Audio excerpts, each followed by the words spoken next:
Assalamualaikum warahmatullahi. Bismillahirrahmanirrahim. Alhamdulillahi rabbil alamin. Nahmaduhu wa nasta'inuhu wa nastaghfiruh. Wa na'udzu billahi min syururi anfusina wa min sayyiati a'malina. Man yahdihillahu fala mudilla lah wa man yudlilhu fala hadiya lah. Ashhadu an la ilaha illallah wa ashhadu anna Muhammadan abduhu wa rasuluh. Allahumma salli ala Muhammad wa ala ali Muhammad kama sallaita ala Ibrahim wa ala ali Ibrahim wa barik ala Muhammad wa ala ali Muhammad kama barakta ala Ibrahim wa ala ali Ibrahim fil alamin innaka Hamidum Majid. Rabbi shrah li sadri wa yassir li amri wahlul 'uqdatam min lisani yafqahu qawli, amma ba'd. Alhamdulillah, kita bersyukur kepada Allah Ta'ala kepada kita berkumpul lagi pada hari ini.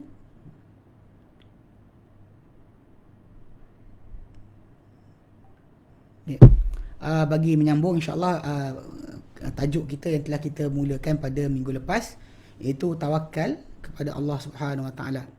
Kita bertawakal kepada Allah Subhanahu Wa Ta'ala. Konsep tawakal dalam Quran Karim, yang mana kita last kali kita bincangkan pada kali perjumpaan kita jumpa itu, kita sebutkan berkenaan dengan pengertian tawakal, perintah untuk bertawakal, dan juga kita kata juga kita kenal tawakal itu maksud dia apa. Kemudian kita bincangkan berkenaan tawakal dan pengambilan asbab. Dalam kita bertawakal, menjadi berserah diri kepada Allah Ta'ala, kita ambil asbab. Macam kita bertawakal untuk redha, lapar ke kenyang, Allah Ta'ala bagi kita redha. Tapi yang sama kita kena pergi cek makan. Jadi kita kata asbab tu, macam sakit berubat. So dia kata tawakal ni, apa kita bincangkan, kita tawakal tak menafikan akan perbuatan mengambil asbab. Kerana Nabi SAW suruh orang yang yang bawa kenderaan dia kata adakah dia kena ikat kat kenderaan dia ataupun dia bertawakal ataupun dilepaskan. Nabi kata ikat dan kau tawakal. Dia dah buat kerja, usaha, buat kerja tersebut dan kemudian lepaskan kepada Allah Ta'ala, kan result dia kita setuju. Kita buat tu asbab tu untuk semata-mata kerana perbuatan saja. Dan juga kemudian asbab tu pula tak semestinya mesti besar. Yang kita kata bahawa asbab kita ambil mungkin sangat kecil.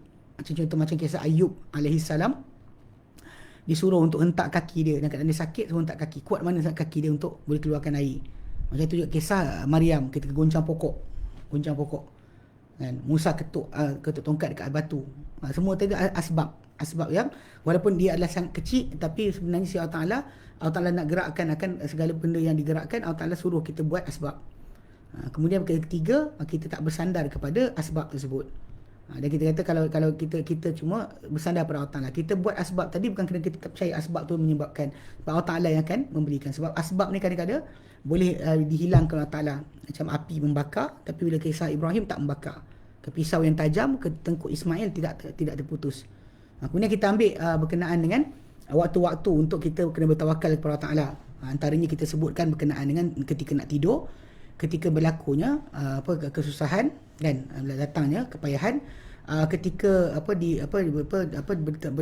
berpaling daripada musuh, ketika orang ramai berpaling daripada kita, ketika kita berdamai dengan musuh, ketika berhadapan musuh banyak, ketika turunnya musibah dan juga berlakunya kepayahan, kesusahan, ketika keluar rumah, ketika datang pada diri kita sebarang rasa bad omen, buruk sangka kepada petanda-petanda. Itulah benda yang kita kata ambil sebagai waktu-waktu yang patut ditekankan untuk bertawakal kepada Allah Ta'ala. Okay. Hari ini sambung kita akan ambil hari ini insyaAllah contoh-contoh daripada tawakal para anbiya alaihimussalatu wassalam dan juga orang-orang soleh yang Allah Ta'ala rekod kepada kita dalam hadis ataupun dalam Quran. Cuba kita ambil Quran dulu, dengan apa dalam hadis kita akan ambil. Okay. Baik. Pertama, contoh bagaimana pergantungan atau tawakalnya para anbiya alaihimussalatu wassalam dan orang-orang beriman dalam Al-Quran Karim. Okey. Dia kata apabila melintas satu rombongan dengan Rasulullah SAW dan teman-teman baginda. Kita kata dalam perang Hamra al-Usud. Perang Hamra al-Usud ni berlaku pada tahun tempat ni 20 km daripada selatan Madinah. Okey. Ketika tu untuk apa? Untuk menghalang Quraisy daripada patah balik untuk serang Madinah lepas daripada perang Uhud lah. Betul. Hmm, tahun ketiga Hijrah, tiga Hijrah. Hmm. Ketiga Hijrah jadi maksud dia kali kan pada perang itu pertempuran tak sempat berlaku. Cuma okey, kawasan tu 20 kilometer di selatan Madinah.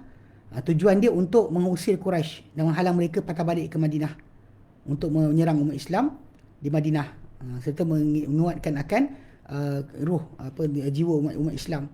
Jadi ini lepas perang Uhud lah, betul perang Uhud betul, tahun ketiga betul. Pasal diorang patah balik. Jadi Nabi SAW suruh para sahabat bersiap sedia. Jadi ketika tu kan, maka satu rombongan melintas dengan Nabi SAW dengan para sahabat. Lalu rombongan tu bagi tahu baginda tentang yang tentang yang bahawa Abu Sufyan ni telah menghimpunkan untuk menghadapi orang Islam. Dia berkumpul lah nak serang. Dan 20 km daripada selatan Madinah, dia dekat lah 20 km. Okay? Dan itu sudah perang Uhud lah. Daripada perang Uhud kan kita kata dah berlaku 70 orang mati. Ketika tu umat Islam sangat sedih.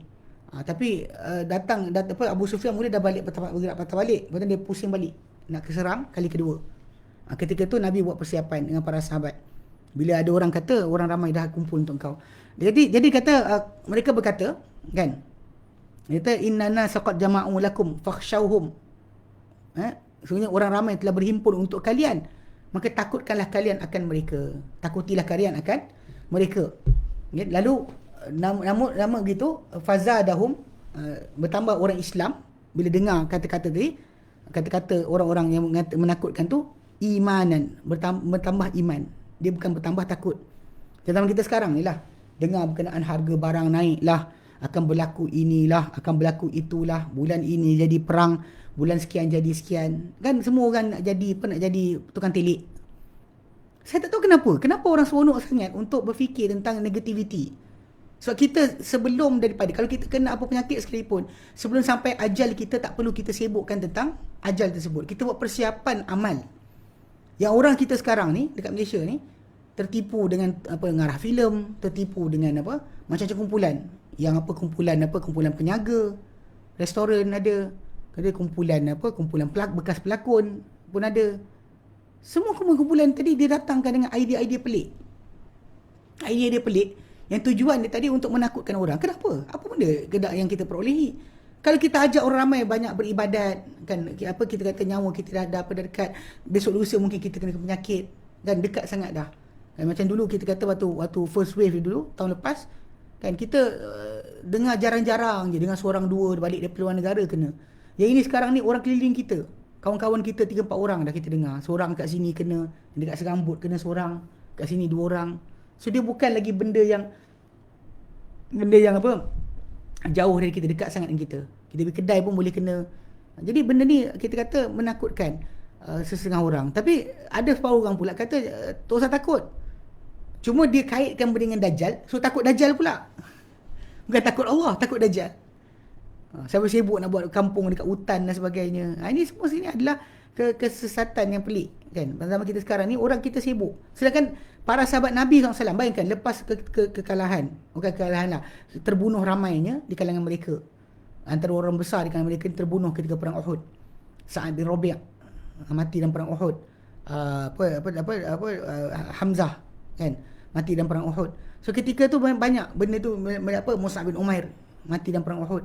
So bila dia berlaku macam tu, memang satu benda kehilangan sangat besar. So bila musuh nak serang balik, dan orang tu kata takutlah mereka, tapi bertambah iman. Orang beriman tambah beriman, bukan bertambah takut. Wa qalu, dan mereka berkata, hasbunallahu wa ni'mal wakil. Madai untuk kami Allah, dan dialah sebaik-baik tempat pergantungan. Itu first tindakan kita adalah balik kepada Allah Ta'ala. Fanqalabu bi ni'matin minallah wa fadlin. Maka mereka pulang dengan nikmat dari Allah Ta'ala dan kelebihan. Lam yamsashum su', tidak kena mereka sebarang keburukan. Kena ikutkan balik pada tawakal pada Allah Ta'ala dengan betul. Tak perlu takut manusia. Ini kadang-kadang kita tengok macam orang yang suruh kita tak takut COVID, tapi dia suruh kita takut tentang Illuminati. So takut tentang Freemason. Kenapa? Diorang tak boleh mengalahkan Allah Ta'ala pun. Timbang buat apa? Kita tak perlu takut pada orang, kita takut pada Allah Ta'ala. Pasal Allah Ta'ala sahaja yang boleh membinasakan kita. Perancangan mereka tu hanya duduk berlaku kalau Allah Ta'ala izinkan. Yang peliknya orang kita masih lagi ada separuh yang sibuk dengan benda ni. Tak tahu kenapa. Dan bagi saya secara peribadi kan, orang macam ni lah penyebab kepada graf naik. Graf naik. So orang tak bimbang, tak berjaga-jaga dah macam kali pertama. Kali pertama tu ketakutan, duduk dalam rumah, tak keluar dan sebagainya. Tapi bila kali kedua ni dah diperbodohkan. Dia orang keluarkan paper kertas kerja mana-mana entah. Macam baru ni Sweden kan. Mendapati angka kematian melebihi 10,000. Kematian, bukan jangkitan. 10,000 dah mati. Di Sweden yang kononnya dikatakan sangat pandai menjaga dan sebagainya. Tapi in the end dah lebih 10,000. Lepas tu ada orang kata biasalah musim sejuk kena flu. Soalan dia adalah, adakah tiap tahun diorang mati banyak tu? Every year 10,000 mati kerana flu ke? Kadang dia kata sebelum ni mati beratusan orang saja kerana flu. Dan bila dah sampai cecah ribuan orang setahun, lebih 10,000 orang, itu bukan lagi benda biasa, itu luar biasa. Jangan gagal berfikir. Kita tak bincang mengenai masalah orang yang dijangkiti, kita bincang mengenai orang yang mati. So gila kita bimbang, ketakutan tu ada. Tapi dalam masa yang sama kita tahu bahawa Allah Subhanahu Wa Taala Dia sahaja yang mengenakan kita akan segala perkara tersebut. So kita patut macam para sahabat Nabi lah buat. Diorang apa? Diorang kata hasbunallah wa ni'mal wakil. Madai untuk kita Allah Ta'ala. Dan dia sebagai tempat pergantungan. Lalu bila perasaan mereka tak takut pada musuh tadi, maka mereka pulang dengan kenikmatan dan nikmat dari Allah Ta'ala dan juga kelebihan. Tak kena mereka sebarang keburukan. Wattaba'u ridwanallah. Dan mereka ikuti akan redha Allah Ta'ala. Dan kita sekarang ikut redha siapa? Pihak kata kita ikut redha orang-orang WHO. Yang diorang ikut redha siapa? Redha pengarah filem. Tokek kedai nasi kandar. Siapa diorang ikut? Ini kena jaga sikit. Ini sangat bahaya. So kita sekarang ni, kita tahu Allah Ta'ala saya boleh kenakan kita perkara tersebut. Ambil asbab yang betul je. Bila kita penyakit ada, kita nak buat kerja apa? Apa benda yang mengelakkan penyakit tu berlaku? Dan Nabi ajar pada kita, suruh jauhi orang yang kena kusta, macam lari daripada singa. Dan Nabi ajar kita. So mengelakkan diri kita kena penyakit tu dengan menjarakkan diri tu adalah ajaran Islam, bukan ajaran orang lain. Tu kena jaga-jaga sikit. Sebab saya perhatikan banyak orang tak faham bab ni. Tawakal ni dia ingatkan bahawa jalan je suka hati. Tak kena pun. Tapi macam kes tadi lah, kalau orang yang betul-betul katakan yang geng COVID-19 punya teori konspirasi ni pergi jadi sukarelawan. Ni orang jadi yang pakai baju penuh, mati dan sebagainya buat kerja, letih, penat, menjaga orang pesakit-pesakit yang kena COVID. So diorang yang tak percaya COVID tu ada, datanglah tanpa PPE, tanpa bazirkan duit berkenaan dengan beli penutup muka dan sebagainya, pergi uruskan. Tapi tidaklah, biasa tidaklah penakut, penipu ni biasanya penakut. Ala kulli hal, wallahu alam, ini kita faham. Dan para sahabat Nabi ikuti redha Allah Ta'ala. Wallahu dhu fadlin azim. Dan Allah Ta'ala memiliki kelebihan yang sangat besar. Waqad ada yang telah sabit dalam Sahih Bukhari daripada Ibn Abbas radhiyallahu anhuma, bahawa beliau berkata, hasbunallah wa ni'mal wakil. Madai untuk kami Allah dan dia sebagai tempat pergantungan. Dikatakan qalaha Ibrahim alaihi salam, dikatakan ia oleh Ibrahim alaihi salam, hina al-ulqiya fin nar, ketika dicampak dalam api neraka. Bukan api neraka, api apa yang kaum dia nyalakan tu. Bila Ibrahim dicampak, ketika dicampak tu dia kata hasbunallah wa ni'mal wakil. Itu dikatakan dikatakan oleh Ibrahim ketika dicampakkan oleh kaum dia ke dalam api yang mereka pasang. Mereka nyalakan, mereka pasang api dan mereka campak Ibrahim. Ibrahim ketika dicampak dia kata hasbunallah wa ni'mal wakil. Madai untuk kami Allah, madai untuk kami Allah Ta'ala, dan dia sebagai tempat pergantungan. Okay. Dan dia kata waqalaha Muhammadun sallallahu alaihi wasallam hina qalu, dan ia yang dikatakan oleh Muhammad SAW ketika mereka berkata inna nasa qad jama'u lakum fakhshawhum. Sebenarnya orang ramai telah berhimpun untuk kalian, maka takutlah kalian akan mereka, akan orang yang berkumpul tu. Fazadahum imana, lalu bertambah mereka Muhammad dan pengikut-pengikut dia iman. Wa qalu, dan mereka berkata hasbunallahu wa ni'mal wakil. Madai untuk kita Allah Ta'ala, Allah wa ni'mal wakil, dia sebaik-baik tempat pergantungan. Surah Al-Imran ayat 173 174. Itu yang kita kata apa yang berlaku kepada Nabi SAW. Nabi sendiri kena tertekan keadaan.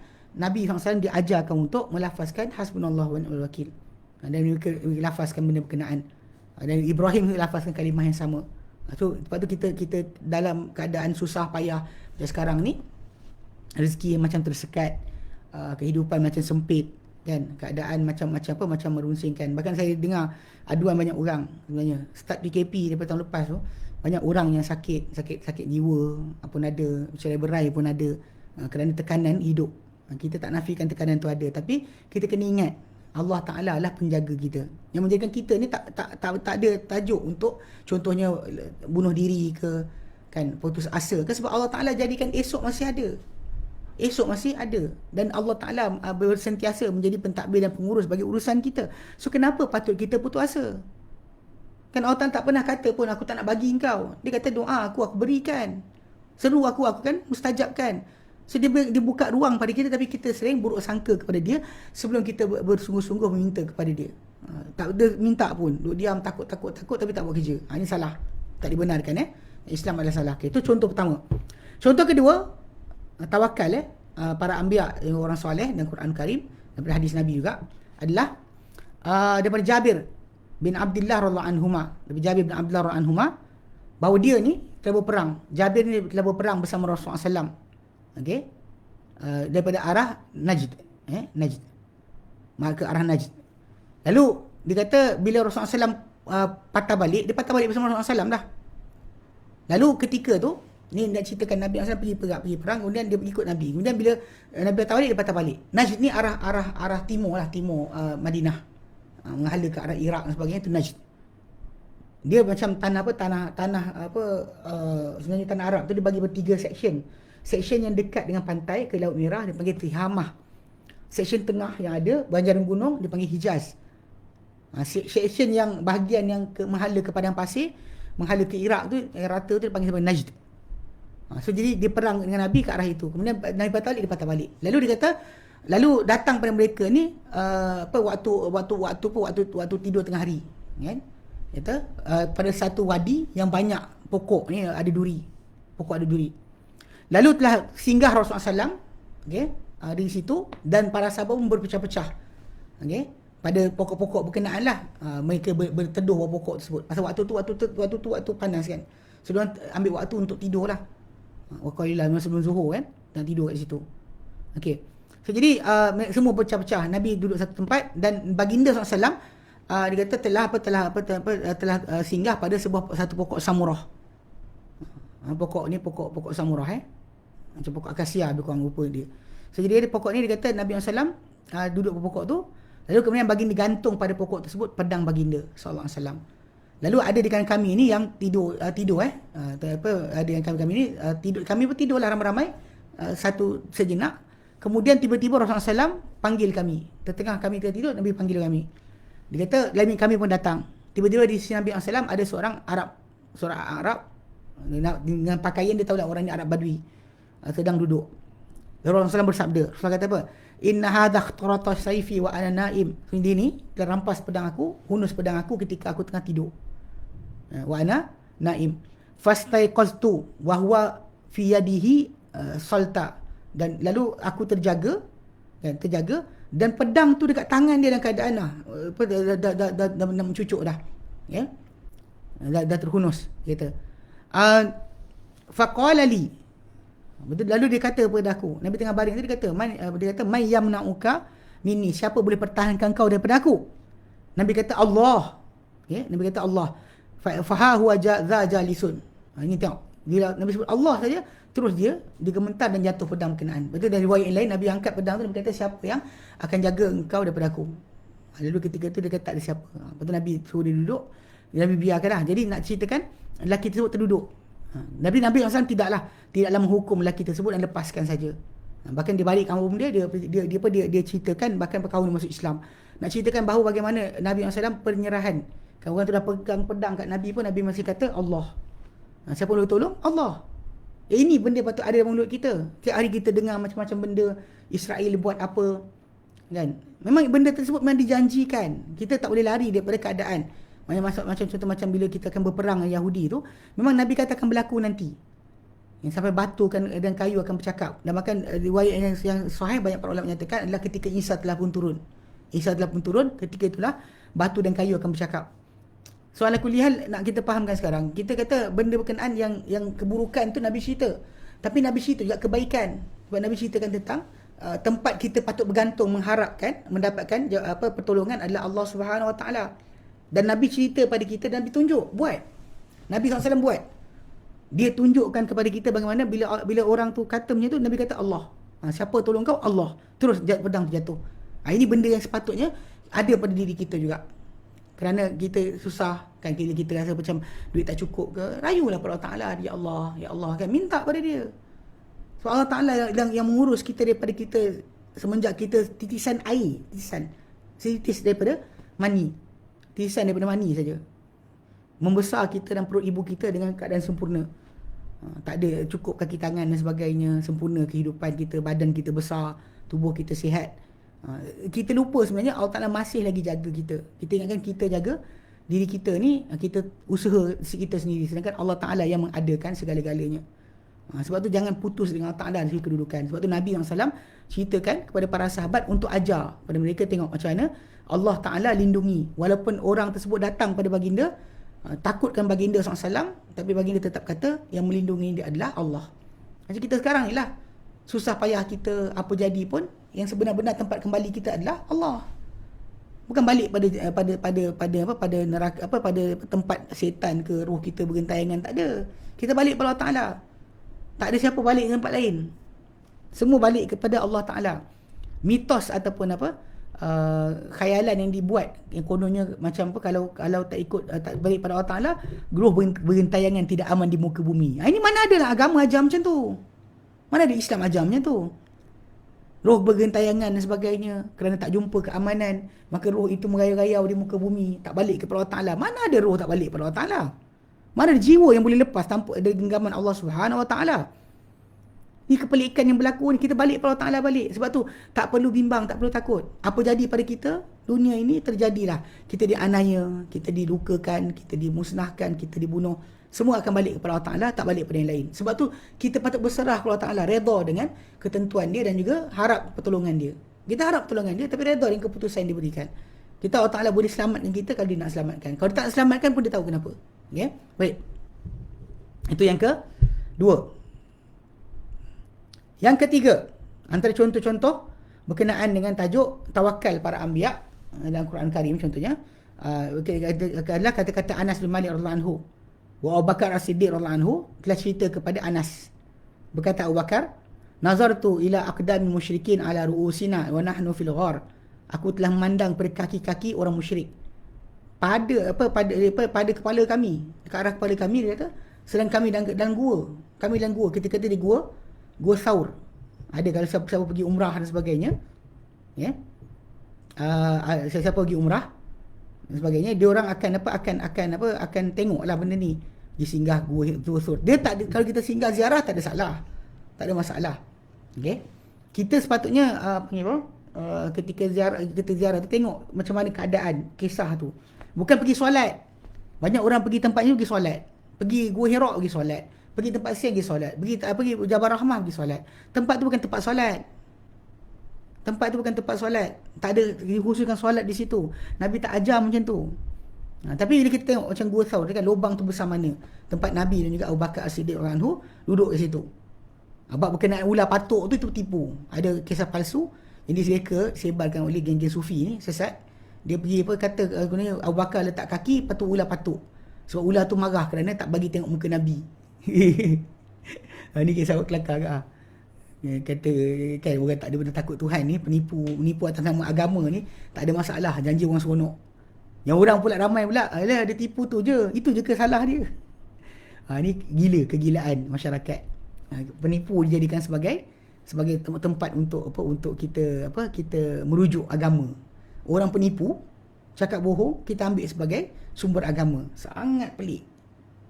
Orang tu menipu atas nama Nabi, menipu atas nama Allah Ta'ala. Lepas tu kita ambil sumber agama. Kita gila ke? Kan? Nampak sangat tak betul kan? Nak cakap macam mana tak tahu. Allah alam. Tapi itu kisah benar lah. Kisah benar terjadi.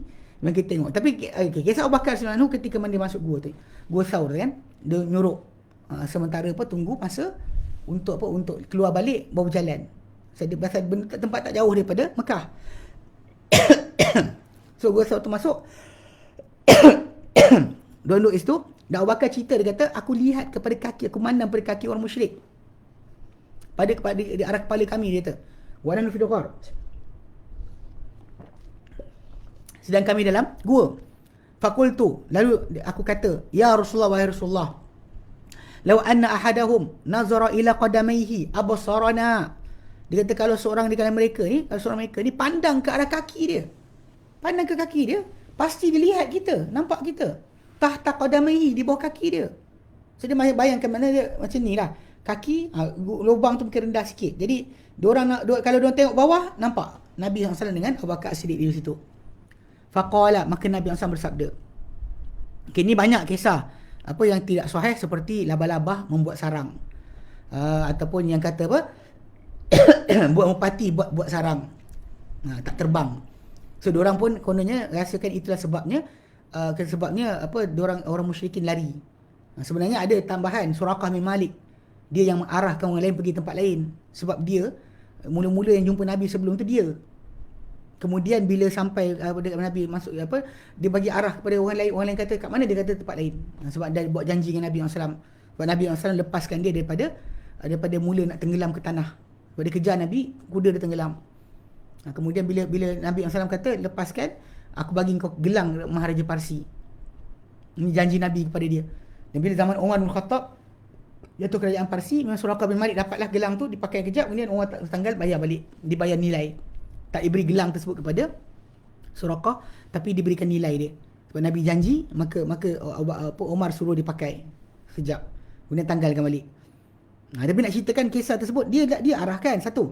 Kedua, yang kisah berkenaan masalah, kalau tengok tu kan, dia bawah kaki akan nampak. Maksud dia kalau anda kata benda tersebut dah ada kat situ kan, sarang tadi, banner sebagainya, Abu Bakar tak perlu takut lah, bimbang berkenaan dengan tajuk tersebut, dah tertutup. Tapi cerita di sini, faqala, maka Rasulullah SAW bersabda, ya Abu Bakar, wahai Abu Bakar, ma zannuka bisnaini Allahu salisuhuma. Apa sangkaan kau, apa kau rasa berkenaan dua orang yang ketiga bersama mereka adalah Allah. Allah yang jaga mereka. Bukhari Muslim. Pada ketika itu Allah Ta'ala firmankan surah At-Taubah ayat ke-40. Allah Ta'ala nyatakan, dalam firman Allah Ta'ala surah At-Taubah ayat ke-40 kan, pasal ayat ni sebenarnya datang untuk herdik ataupun ingatkan orang beriman. Kalau mereka tak nak tolong Nabi, Allah akan tolong Nabi. Kata Allah Ta'ala kan, laula illa tansuruhu. Kalau kamu tak nak bantu dia, Muhammad ni, faqad nasarullah, Allah Ta'ala telah bantu dia. Kan? Idh yaqul li sahibihi. Kan? Idhuma fil ghar, kan, ketika mereka berdua dalam gua. Idh yaqul li sahibihi, ketika dia cakap pada teman dia, la tahzan, yang kamu bersedih, yang kamu rasa sedih, innallaha ma'ana, Allah Ta'ala bersama-sama kita. Okay. Maka Allah Ta'ala fa'anzalallahu sakinatahu alaihi, maka Allah turunkan ketenangan dia ke atasnya, ke atas baginda. Wa ayyadahu bijunudin lam tarauha, Allah Ta'ala bantu dia dengan tentera yang kamu tak melihat mereka. Allah Ta'ala jadikan tentera yang tak dilihat, bukan tentera yang dilihat. Itu malaikat yang datang menghalang akan laluan mereka untuk melihat ke arah itu. Okey. Wa ja'ala kalimatal ladzina kafaru sufla, Allah Ta'ala jadikan kata-kata kalimah orang-orang yang kafir itu sufla, yang terendah.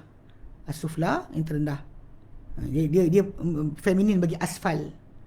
Wa kalimatullahi hiyal ulya, dan kalimah Allah yang tertinggi. Ulia ni yang tertinggi. Dia punya maskulin dia a'la. A'la, ulia. Feminin ni, pasal dia kalimah jadi feminin, mulia, ya. Wallahu azizun, Allah Ta'ala Maha perkasa lagi Maha bijaksana. So jadi kena faham kisah tersebut. Bagaimana waktu kita kesepit mana pun, kalau kita yakin Allah Ta'ala akan bantu, Allah Ta'ala akan bantu. Dan kita tahu bergantungan kita Allah Ta'ala tak merugikan apa-apa. Dan Nabi tunjuk kepada para sahabat, kepada Abu Bakar sendiri, mana apa kita nak bimbang kan, kalau kita ni dua, Allah ketiga bersama kita, yang membantu kita, menolong kita, mengarah kita kepada keselamatan. So takut apa nak takut? Apa nak takut kalau Allah Ta'ala bersama kita? Kalau kita tak bersama Allah Ta'ala, dan kita kena bimbang lah diri kita. Kalau kita bersama Allah Ta'ala, kebersamaan dengan Allah Ta'ala tu kita bina, kita buat segala yang diperintahkan, tinggal yang dilarang. So apa lagi tinggal? Kita cuma tunggu saya janji Allah Ta'ala ke atas kita, bila kita dah penuhi akan syarat-syarat. Tapi kalau kita tak penuhi syarat-syarat Allah Ta'ala ke atas diri kita, yang baik, yang diperintahkan kita langgar, yang dilarang kita buat, lepas tu kita nak harapkan bantuan, macam mana? Macam orang yang kadang sibuk pagar rumah dan sebagainya kan, dia lupa berkenaan benda tadi, bukan macam tu cara dia. Kita ambil mangga kunci kan. Kalau anda kata kalau betul nak kena, dah kunci pun orang potong mangga tersebut. Dan kalau dapat dan ni orang kopak juga pintu. Tapi kalau tak nak jaga, kita kata nak jaga, Allah tak akan jaga kita. Keyakinan tentang pemeliharaan Allah Ta'ala tu yang terbaik. Itu yang keyakinan kita. Lepas kita jaga, macam dalam hadis Nabi kata, ihfazillaha yahfazuk. Jagalah Allah Ta'ala, Allah Ta'ala jaga engkau. Jaga Allah, Allah Ta'ala jaga engkau. Jaga perintah larangan Allah Ta'ala, Allah akan jaga engkau. Allah Ta'ala akan pelihara engkau. Itu yang penting, yang patut dipikirkan. Macam kita sekarang hari-hari ni kan, banyak orang macam saya 2-3 hari lepas kan, apabila soalan timbul mata nasrullah, bilakah bantuan Allah Ta'ala kan? Bantuan Allah Ta'ala tu ala innallaha nasrullahi qarib. Allah Ta'ala jawab bantuan Allah Ta'ala tu dekat. Tapi dekat kepada siapa? Kepada orang yang memenuhi akan tuntutan dia. Apa orang tuntut kita buat, dan kewajipan yang disuruh kita laksanakan, dilarang kita tinggalkan, dia automatik akan jadikan kita layak untuk mendapat perlindungan Allah Ta'ala. Macam Nabi SAW ni lah, pasal dia keluar berhijrah, dia Allah perintahkan. Sebab tu dia bukan buat benda tu untuk diri sendiri. Maka dia tak bimbang bila Allah Ta'ala suruh dia buat, pasti Allah Ta'ala akan jaga dia. Dia kita isikan hidup kita dengan apa Allah Ta'ala perintahkan. Maka kita tak perlu bimbang kenaan masalah. Part satu lagi, Allah akan penuhkan. Sebab janji dia macam tu. Sebab tu kita kena ada keyakinan besar dengan cara kita melaksanakan tuntutan Allah Ta'ala, dan lepas tu kita akan rasa aman untuk Allah Ta'ala akan bersama kita. Allah bersama kita, semua orang cakap. Hatta geng-geng Kahal Al-Kazab pun dia kata dia rasa dia betul. Dia kata Allah Ta'ala tahu siapa yang betul siapa salah. Tapi dalam masa sama dia tak buat perintah Allah Ta'ala. Lepas tu dia harapkan benda yang sama. Dia harapkan untuk mendapat perlindungan, pertahanan, bantuan Allah Ta'ala, sedangkan dia dalam keadaan sedemikian. Tapi dalam masa yang sama kena ingat juga, bantuan Allah Ta'ala beri kan ikut kadar dia nak, bukan kita nak. Saya 3-4 hari baru ni kan, bila tengok ada satu syarahan potongan daripada Masjid Mustaqim Ampang kan, benda tu buruk lah, kata-kata yang tak betul bila mengatakan bahawa Imam Ahmad bin Hanbal adalah gagal kerana tak berjaya untuk yakin dengan khalifah. Kita macam kerja para anbiya. Habis Ibrahim AS gagal ke? Semua para anbiya tak gagal. Pengikut macam Nabi cerita lah, ada ramai, ada sikit, ada seorang, ada tak ada pengikut langsung. Itu bukan bermaksud para anbiya telah gagal. Mana orang tersebut tidak dijadikan menyahut. Allah Ta'ala tak buka hati dia, bukan sebab kerana Mu'tazili Asy'ariyah pandai menjawab. Lalu khalifah pun dengar cakap, siapa cakap itu? Ketika Imam Ahmad bin Hanbal keluar daripada penjara, ketika tu dah tamat dah. Tak ada dah. Kerajaan Mu'tazilah dah habis. Ahmad bin Hanbal kena tahan 10 tahun, tapi dapat keluar juga. Ketika tempoh dia keluar tu, memang ketika tu dah tukar ada raja yang ikut kepada sunnah. Dia tinggalkan Mu'tazilah. Bukan lepas Imam Ahmad bin Hanbal mati dalam penjara pun ada. Pelik betul. Ini contoh. Jadi kita kena faham, bila Allah Ta'ala nak beri bantuan, dia bantu sebab dia tahu bantuan tadi patut dapat. Tapi macam kita katalah, pengisian kita kena ada dulu, barulah kita dapat janji tersebut. Kita usah bimbangkan berkenaan masalah. Macam Umar bin Khattab anhu, dia kata aku tak memikul kerunsingan tentang sahutan, aku pikul kerunsingan tentang doa. Dia aku tanggung adalah runsing tentang berdoa. Sebab siapa-siapa dibuka pintu untuk berdoa, Allah buka dia pintu untuk sahutan. Dia bukan masalah sibukkan tentang rizq. Dia sibuk tentang masalah penuhkan dulu tuntutan Allah Ta'ala kat atas kita. Okey. Contoh lain yang kita sebut adalah apabila Suraqah bin Malik radhiyallahu anhu dia masuk Islam. Ketika ni dia kafir lagi lah. Dia kejar Nabi SAW. Baginda telah beri berita gembira pada dia dengan gelang Kisra Parsi. Kisra Parsi, Maharaja Parsi ni, diorang letakkan emas atas kepala dia, kalung dia, letak badan dia kan. Konon macam dia ni sangat kuat. Kan, keturunan Tuhan. Bagi orang-orang Parsi, dia keturunan Tuhan. Sebab tu tak pelik bila geng-geng ni ada yang masukkan sekali Nur Muhammad dan sebagainya, masukkan dengan Nur Allah, sebab diorang ada Parsi tu punya fahaman. Dia masukkan sekaligus Tuhan tu dengan manusia tu menyatu. So jadi macam Raja Parsi tu dianggap sebagai keturunan Tuhan. Memang kerajaan dia besar. Tapi nak je cerita dia kan, dalam kisah ni memang Nabi janjikan, yakinnya Nabi SAW tentang bantuan Allah Ta'ala. Dia cakap pada Suraqah bin Malik, dia kata Nabi berita gembira tentang gelang Raja Parsi. Dalam keadaan Raja Parsi tu, ketika tu Nabi tengah dikejar. Nabi kena kejar. Dikejar oleh musyrikin Mekah. Suraqah tahan dia, tapi Suraqah tenggelam kuda dia ke tanah. Tapi ketika Nabi nak suruh lepaskan, Nabi tanya berapa banyak orang Mekah bagi upah. Dia sebutlah 100 ekor unta. Nabi kata nanti kalau sekiranya Raja Parsi apa ni dapat ni, aku bagi pada dia gelang kau. Gelang dia pada kau. Faham tak? Bahkan Nabi kata apa? Nabi kata langsung dalam Baihaqi, ka'anni bika qad labista siwarai Kisra. Seolah-olah aku ni dah nampak kau pakai dah akan dua gelang Kisra Parsi. Aku nampak. Seolah aku dah terlihat kau pakai dah. Dia punya yakin cakap ketika tengah terusir dikejar oleh musyrikin. Sebab dia yakin dengan Allah Ta'ala akan bantu dia. Dia tak rasa bimbang, dia tak rasa rugi pun. Dia tak rasa pun diri dia. Jadi, manakah kepercayaan yang ada dalam hati yang boleh penuh hati Rasulullah SAW? Ni kepercayaan pada bantuan Allah Ta'ala. Dia tak bimbang sikit pun. Dia tahu kalau patut kena dia kena. Kalau dia sekian, dia tak ada. Dia bersiap tawarkan lagi orang tu nanti. Akan dapat lagi baik daripada apa yang sibuk dia kejar. Dan dia lah yang arahkan musyrikin untuk pergi ke arah lain. Menyebabkan Nabi tidak diketahui berada dalam Gua Thawr. Okay, di surah Qabil Malik. Nabi dia masuk Islam. Nabi dah cerita tadi, dalam zaman Abu Bakar, dalam zaman Umar bin Khattab radhiyallahu anhu, bila kerajaan Kisra Parsi jatuh, Maharaja Parsi Kisra tu, dia lari ke India dengan segala harta benda dia. Dan bila para sahabat takluk kerajaan Parsi tu, Umar dapat gelang tu, dia cari surah Qabil Malik, suruh pakai kejap. Nak benarkan sabda Nabi SAW. Kemudian dia tanggal balik, kemudian dibagikan nilai. Berapa nilai emas tersebut diberi kepada dia. Tak diberikan barang tersebut, diberikan nilai dia. Sebab lelaki tak pakai gelang. Kan dia pakai tiap hari kat orang kan, masalah juga. Okey, seterusnya.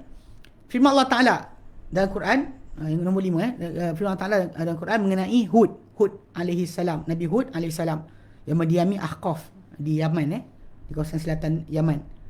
Okey, atau sepadan Oman, Yaman. Okey.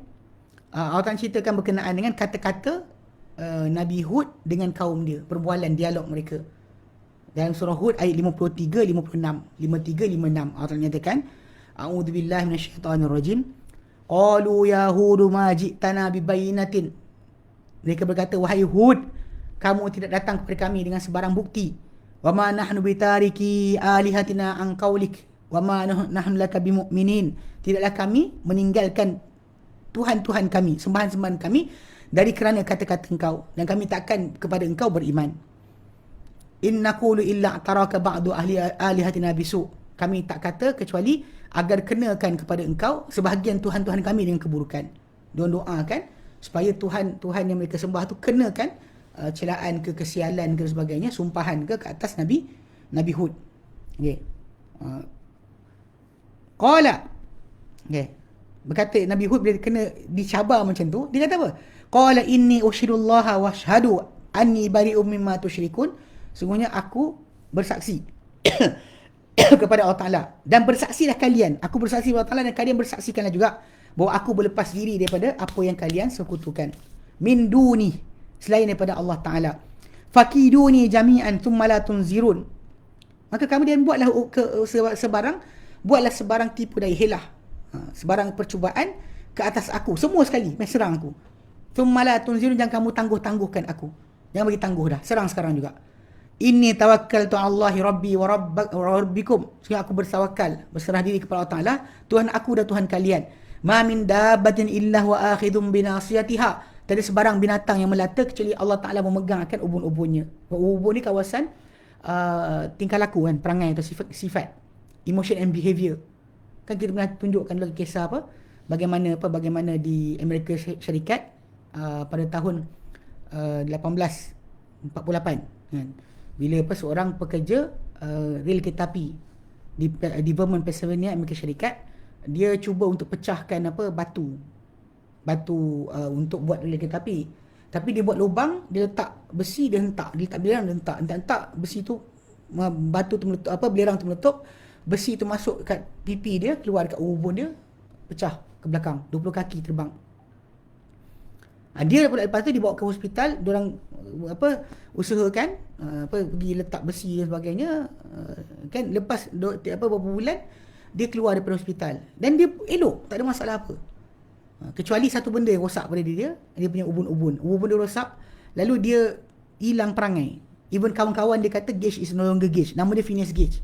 Banyak orang kadang bila tengok saya punya nama saya punya profile, nama gambar, dekat WhatsApp, gambar tengkorak tu kan. Gambar tengkorak tu sebenarnya gambar tengkorak seorang lelaki nama dia Phineas Gage. Phineas Gage ni, dia punya ubun-ubun dia rosak. Lalu dia hilang terangai. Tingkah laku. Dia ada hobi. Dia boleh berfikir, boleh mengira, semua sekali dia boleh buat. Function otak dia semua okey. Cuma dia bukan lagi orang yang sama. Kata kawan-kawan dia, dia bukan orang yang sama. Sebab tu memang kita kata bila rosak ubun-ubun ni, memang orang penjenayah mana pun akan berhenti daripada tindakan dia. Sebab sini tempat untuk apa? Buat penipuan dan juga perancangan jahat. Macam Allah Ta'ala katakan dalam Quran, kalla, janganlah sekali-kali Abu Jahal buat macam tu. La illam yantahi, kalau dia tak berhenti dengan perbuatan dia, lanasfa'am bin nasiyah, kami pasti rentak dia pada ubun-ubun dia. Benar kata nasiyatin kadibatin khati'ah, ubun-ubun yang berdusta, yang bersalah. Allah Ta'ala kata ubun-ubun yang berdusta. Yang berdusta sebenarnya mulut, cakap tipu mulut. Yang bersalah adalah perbuatan-perbuatan kita. Tapi Allah Ta'ala kaitkan kepada ubun-ubun. Ini orang yang faham. Jadi dalam ayat surah Hud tadi pun, Nabi Hud kata pada kaum dia benda yang sama. Dia kata, aku berserah diri kepada Allah Ta'ala, kepada Tuhan Allah Tuhan aku dan Tuhan kalian. Kan, tiada sebarang binatang yang melata kecuali dialah yang memegang akan ubun-ubunnya. Manakala kalian nak serang aku pun, Allah Ta'ala yang benarkan. Kalau nak jadi sebab Allah Ta'ala nak bagi. Inna rabbi ala siratim mustaqim, sebenarnya Tuhanku di atas jalan yang lurus. Mana dia kata, maksudnya dia kata buat perancangan ke atas aku semua sekali. Jangan seorang pun berundur, dia kata. Tapi tak ada seorang ke depan. Bila Nabi Hud cabar, seorang tu ke depan. Ini keberanian yang kita kata yang berlaku pada Nabi Hud AS. Sebab dia yakin Allah Ta'ala akan bantu dia. Ini Nabi Hud. Sebelum dari itu sebenarnya kisah Nabi Nuh. Nabi Nuh AS juga ada kisah yang sama. Sebab kan bila Nuh AS kan dia dah dakwah dah kaum dia. Dan surah Hud Allah ceritakan. Kan bila kaum dia kata apa? Qalu ya Nuh. Mereka kata, wahai Nuh, qad jadaltana, engkau telah jidal kami, debat kami. Fa aktsarta jidalan, engkau dah melampau debat kami. Fa'tina bima ta'iduna, engkau bawakanlah datangkan kepada kami benda engkau janji kami. Kalau engkau benar. Maksudnya dia orang dah buat macam tu. Bahkan dia orang bila dia orang ugut Nabi Nuh alaihi salam, banyak ugutan. Okey, jadi Allah Taala cerita dalam surah Yunus. Kisah sambungan lah. Dia pasal kita kisah perambian ni kita bawa daripada surah yang berbagai, kita baca keseluruhan, kita nampak flow dia. Tapi kalau ikut pada satu surah yang lain akan ada kadang-kadang sikit je, kadang nama je sebut, tak sebut pun kisah. Kadang ada kisah panjang lebar. Jadi macam kisah dalam surah Yunus ni ada tajuk yang kita nak, itu berkenaan tawakal dia. Dia kata apa? Dalam surah Yunus ayat 71, abang cerita berkenaan Nabi Nuh, macam dia tawakal kepada Allah Ta'ala. Allah Ta'ala nyatakan, watlu alaihim naba nuhin idh qala liqaumihi ya qaumi in kana kabura alaikum maqami wa tadhkiri bi ayatillah.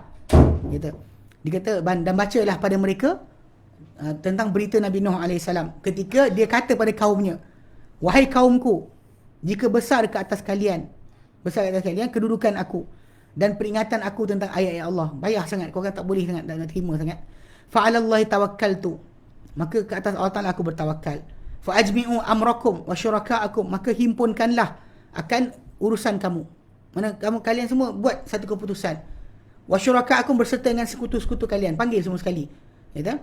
Thumma la takun amrukum alaikum gummah. Kemudian jangan ada urusan kamu satu sama lain ni sebarang kekeliruan. Mana nak kata aku cakap apa? Aku penipu, aku pendusta, aku ahli sihir, sebut salah satu. Gila ke? Pilih salah satu di antara apa yang kedudukan aku ni. Thumma qdu ilayya wala tunzirun, kemudian kalian serang aku, jangan kalian jangan kalian tangguh-tangguh. Actually nabi ni dia cabar kaum dia, tadi Hud alaihissalam, ni Nuh alaihissalam, dia cabar kaum dia, serang, kamu semua serang aku sekarang, tengok apa jadi. Jadi dia kata apa? Makna ayat ni adalah serbulah persiapkanlah urusan kamu, panggil sekutu-sekutu kamu, kemudian jangan kalian jadikan urusan kamu urusan kamu ke atas kamu ni benda yang tersembunyi. Bahkan jadi terang-terangan. Okey? Maksud dia terang-terangan, pilih salah satu. Aku ni orang gila ke?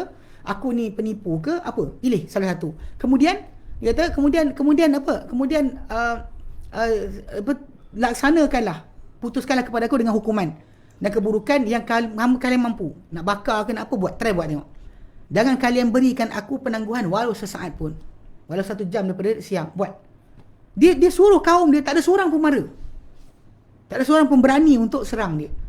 Ni pelik lah kalau kita kata, kalau orang kita kata adalah pun nak minta cabar orang. Ini cabaran para anbiya pada kaum masing-masing. Bahkan ada setengah para ulama kata inilah mukjizat yang diberikan Allah Ta'ala kepada Nuh AS. Kapal tu untuk penyelamatan dia. Untuk pembuktian kaum dia gagal, benda yang dicabar, kaum dia gagal. Ni. Itu dia cabar kaum dia untuk serang dia beramai-ramai. Macam Nabi Hud pun sama. Kaum dia terkenal dengan orang yang kuat dan gagah. Dia cabar untuk serang, buatlah perancangan. Buat apa yang boleh buat. Semua sekali berkumpul buat apa. Tak ada seorang pun berani ke depan.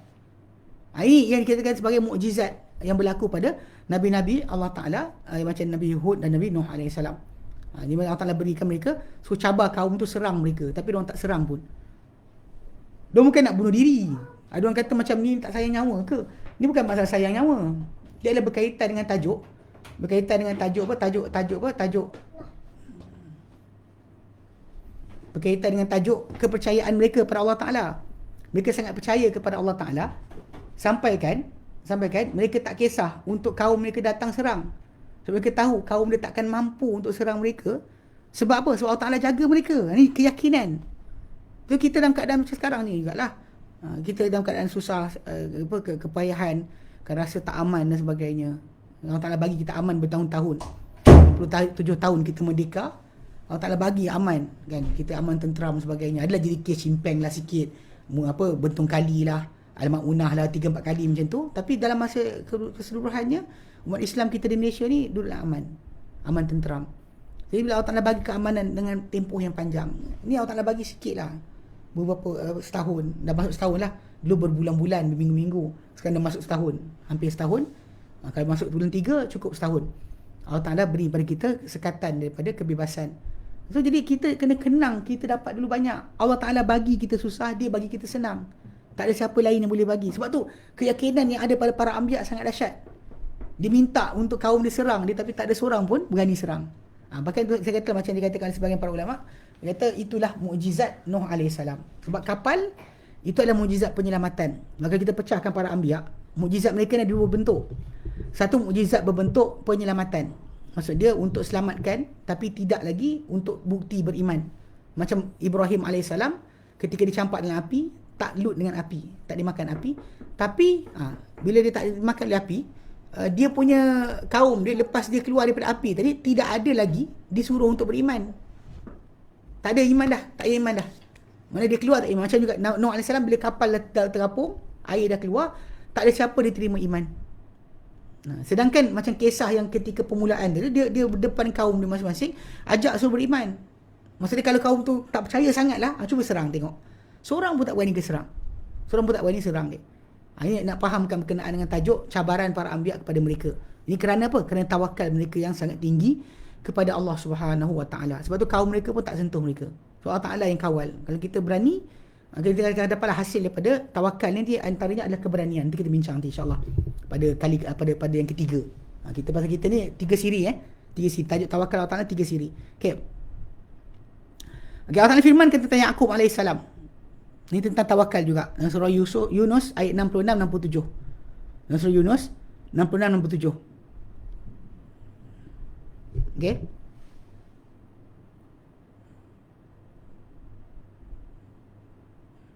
Yunus lah. Yusuf. Surah Yusuf 66-67. Mau fiqahu kejap 66-67 surah Yusuf. Surah Yusuf Allah Ta'ala nyatakan, jadi bila Nabi Yaqub AS punya anak-anak jumpa dah adik dia orang Yusuf, tapi dia tak tahu Yusuf tu Yusuf. So Yusuf suruh bawa adik dia yang satu mak. Kan dia actually adik-beradik Yusuf ni. Yaqub kahwin dua orang ni adik-beradik. Isteri pertama, isteri kedua ni adik-beradik. Isteri pertama dapat 10 orang anak, isteri kedua dapat 2 orang anak. Yang jadi Yusuf AS minta adik-beradik dia yang datang ke Mesir tu untuk bawakan adik dia yang satu mak. Tapi suruh datang bawalah. Okey. Kan adik-beradik sebapak lain mak. Okay, jadi bila disuruh bawa tu dan dijanjikan akan berikan lebih lagi akan makanan. So diorang ketika tu nak minta pada bapa diorang Yaqub alaihissalam untuk lepaskan adik dia. Dikatakan nama dia Bunyamin. Qila nama dia Bunyamin. Wallahu alam. Tapi pentingnya itu nak Israeliat lah. So bila dia nak bawa dia nak minta tu, ini perbualan dia. Okey, berkata Nabi Yaqub alaihissalam, qala lan ursilahu ma'akum hatta tu'tuni mawthiqan min Allah aku takkan sekali-kali lepaskan dia bersama-sama kalian sehingga kalian berikan satu janji daripada Allah Ta'ala. La ta'tunnani bihi, kalian bawa aku dengannya, bawa pulangkan balik dengan dia, illa yuhata bikum, kecuali Allah Ta'ala, kalau kamu tak buat maka Allah Ta'ala akan lingkung kamu, kepung kamu itu dengan musibah. Falma atauhu mawthiqahum, bila dia berikan, mereka berikan kepada Yaqub AS akan janji mereka, qala Allahu ala ma naqulu wakil, mereka berkata, dia berkata Allah Ta'ala ke atas apa kita katakan dialah yang wakil, dia menjadi wakil tempat bergantungan. Lepas tu dia berikan arahan pada anak-anak dia, qala ya baniya, dia kata wahai anak-anakku, la tadkhulu min babin wahidin, yang kamu masuk daripada pintu yang satu, wadkhulu min abwabin mutafarriqah, masuk daripada pintu-pintu yang banyak. Pasal dia kata takut nanti apa ni jadi lain, dia kata masuk pintu asing-asing. Ya. Wa ma ughni ankum minallahi min syai', aku tak boleh selamat kalian sikit pun di sisi Allah Taala. In hukmu illa lillah, tiadalah hukum keputusan kecuali milik Allah Taala. Alaihi tawakkaltu, ke atas dia aku bertawakal. Wa alaihi falyatawakkalul mutawakkilun, ke atas Allah Taala nak bertawakal orang yang bertawakal. So masa dia serahkan anak dia, letakkan perancangan, walaupun tak tahu lagi siapa sebenar belah sana, tapi dia bagi tahu pada anak-anak dia, buat benda ni tapi serah diri kepada Allah Ta'ala, bukan bergantung dengan kelicikan kita, perancangan kita sampai lupa kena buat. Sampai lupa berkenaan dengan batasan mereka adalah kepada apa Allah Ta'ala izinkan sahaja. Ini jangan lupa, kita buat perancangan tapi jangan lupa Allah Ta'ala sebenarnya penentu bagi segala-galanya. Kita ada keyakinan betul, maka Allah Ta'ala akan bantu kita. Tapi macam kisah Yunus AS, Yaqub AS ni, memang Allah jadikan dia bagi arahan tadi, dan anak-anak dia tadi buat macam dia buat. Lalu dekat situ yang Yusuf AS berjaya untuk asingkan saudara adik-beradik adik dia tu daripada adik-beradik lain. Lalu dia sempat untuk berbual dan sebagainya, sampai kenalkan diri. Itu yang benda Allah Ta'ala jadikan asbab-asbab. Tapi kena faham, kita buat kerja lepas pada Allah Ta'ala. Ini cara macam kita istikharah pun macam tu. Ketika istikharah, seorang tu bukan nampak tanda, dia buat saja. Kalau Allah Ta'ala izinkan, mudahkan, itu maka ikan rezeki kita. Kalau bukan Allah Ta'ala sekat, jadikan tak jadi, maka bukan rezeki kita. Tapi bukan tak buat kerja langsung, kena buat. Cuma tunggu hasil dia. Okay. Selain itu juga, telah berkata Musa AS. Ini kisah Musa AS dalam surah Asy-Syu'ara ayat 53 sampai 62. 53 sampai 62. Macam mana Musa AS ketika tersepit, kan, musuh daripada Daud di hadapan, Firaun di belakang, gunung ganang daripada kanan dan kiri, tak tahu nak pergi mana.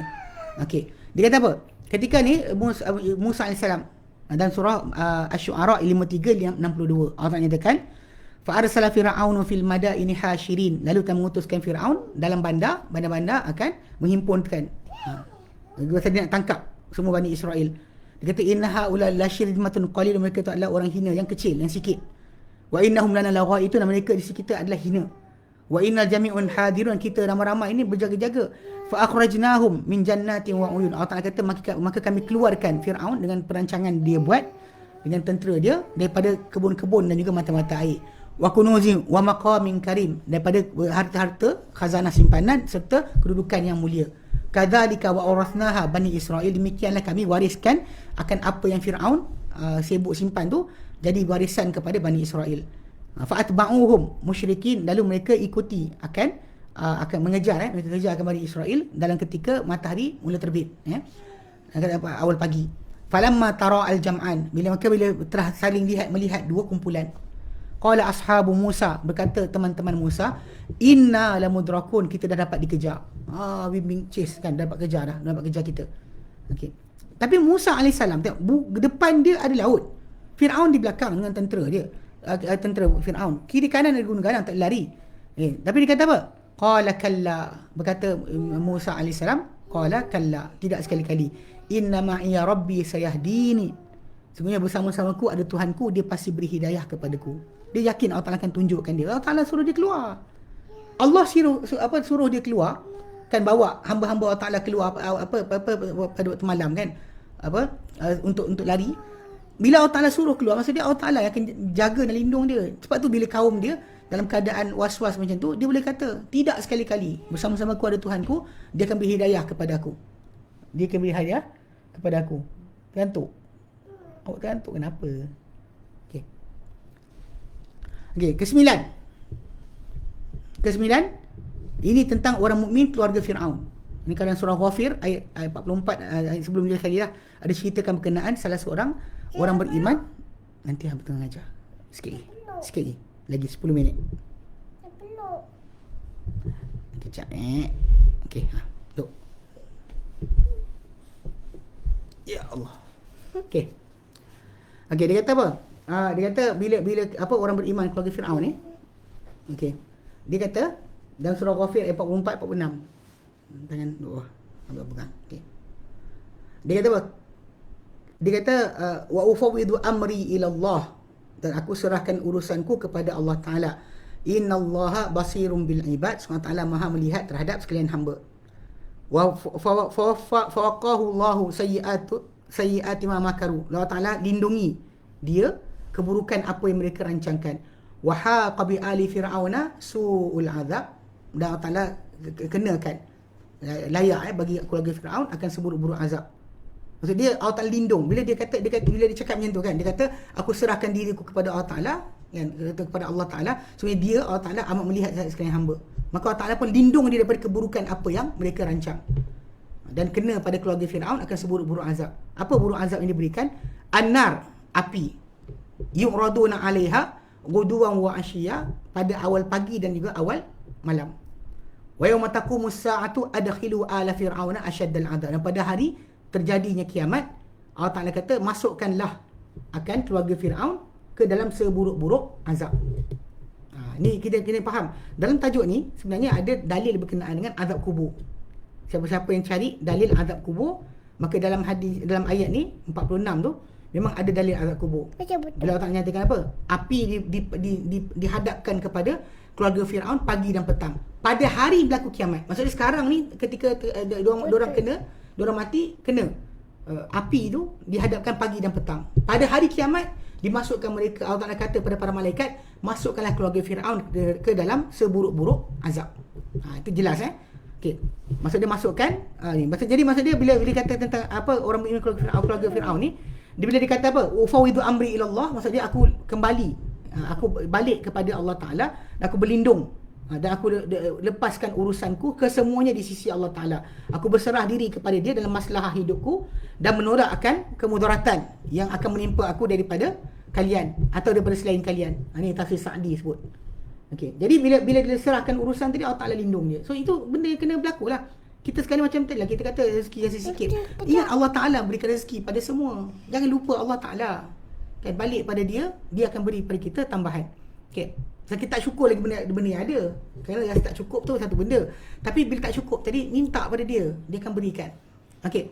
Dan terakhir, yang ke-10, contoh daripada Quran dia kata, dan apabila telah menyerahkan ibu Musa alaihissalam urusannya kepada Allah Ta'ala. Ibu Musa alaihissalam dia serahkan urusan Allah Ta'ala, dia tak nak buat apa dah, dia serah kepada Allah Ta'ala. Okey. Lalu Allah Ta'ala jaga anak dia, dan Allah Ta'ala kembalikan anak dia balik kepada apa? Kepada dia. Dalam surah Qasas ayat 7 ke 8. Ayat 7 sampai ayat 8 Allah Ta'ala nyatakan, wa auhayna ila ummi Musa an ardi'ih, dan kami wahyukan, kami ilhamkan kepada ibu Musa, hendaklah kau susukan anak kau. Susukan dia. Sekejap. Tak dengar dia. Okey. An ardi'ih, hendaklah kamu susukan dia. Okey. Dia kata an ardi'ih fa idza khifti alaihi fa'alqihi fil yam wala takhafi wala tahzani. Bila engkau rasa apa? Rasa takut ke atas dia, dia akan dibunuh, maka engkau campakkan dia dalam sungai.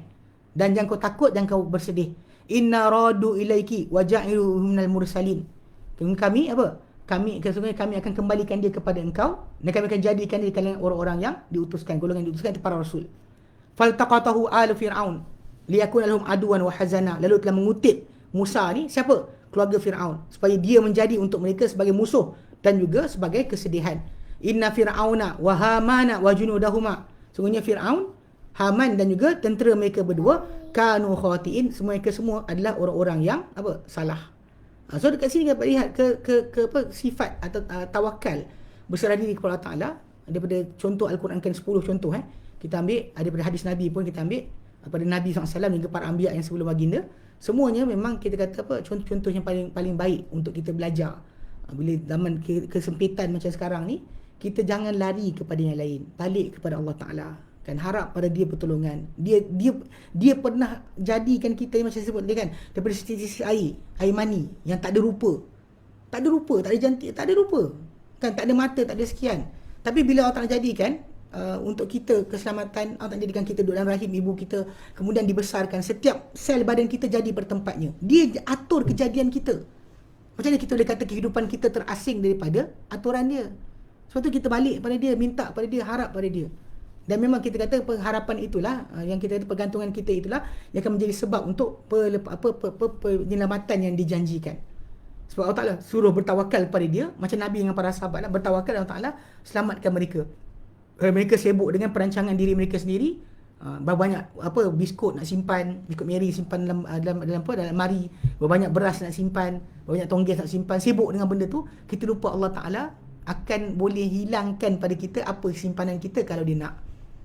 Dan kalau kita tak simpan apa pun, dia nak jadikan keadaan kita aman balik semula pun dia boleh nak. Dia kalau dia nak, dia bukan buat.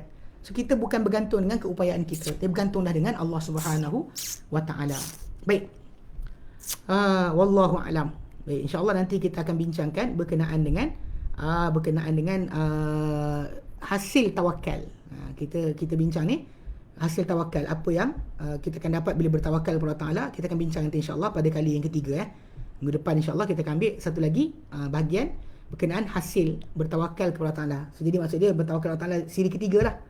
Tapi kita bincang tentang hasil. Hari ini kita bincang tentang contoh-contoh tawakal para anbiya dan juga orang-orang soleh. Orang soleh. Ya, kejap. Jangan. Okey. Orang soleh dalam Quran Karim dan hadis Nabi sallallahu alaihi wasallam. Baik. Okey dah. Okey. Baik, kita berhenti sini. InsyaAllah kita sambung kemudian. Kebetulan alhamdulillah malam ni tak ada soalan. Wallahu a'lam. Wa sallallahu ala sayyidina Muhammad wa sallam. Alhamdulillahirabbil alamin. Subhanakallah bihamdik asyhadu an la ilaha illa anta astaghfiruka wa atubu ilaik. Assalamualaikum warahmatullahi wabarakatuh.